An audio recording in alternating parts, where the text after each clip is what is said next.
Darbhanga police को मिली बड़ी सफलता। दरभंगा मुजफ्फरपुर NH 27 पर सिमरी थाना चौक के निकट ट्रक से 245 कार्टन अंग्रेजी शराब बरामद, 2 आरोपी गिरफ्तार। दरभंगा जिला के सिमरी थाना अंतर्गत दरभंगा मुजफ्फरपुर NH 27 पर सिमरी थाना की पुलिस ने बड़ी कार्रवाई करते हुए सब्जी व धान की भूसी लदे 10 चक्का ट्रक से 245 कार्टन अंग्रेजी शराब बरामद की है। साथ ही ट्रक के चालक व उसके सहयोगी को गिरफ्तार किया है। बताया जा रहा है कि गुप्त सूचना के आलोक में टेक्निकल टीम की मदद से पुलिस ने कार्रवाई की है।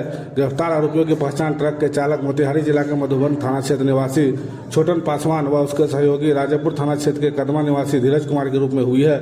थानाध्यक्ष शमशाद अहमद खान एवं टेक्निकल टीम के सदस्य गिरफ्तार आरोपियों से पूछताछ कर रहे हैं। बताया गया है कि ट्रक में खीरा व धान की भूसी की बोरी लदी थी, उसी में छिपाकर रखी गई 245 कार्टन में बंद 2170 लीटर अंग्रेजी ब्रांड की शराब बरामद की गई है। शराब की खेप कहाँ ले जाया जा रहा था, पुलिस इसकी छानबीन में जुटी है।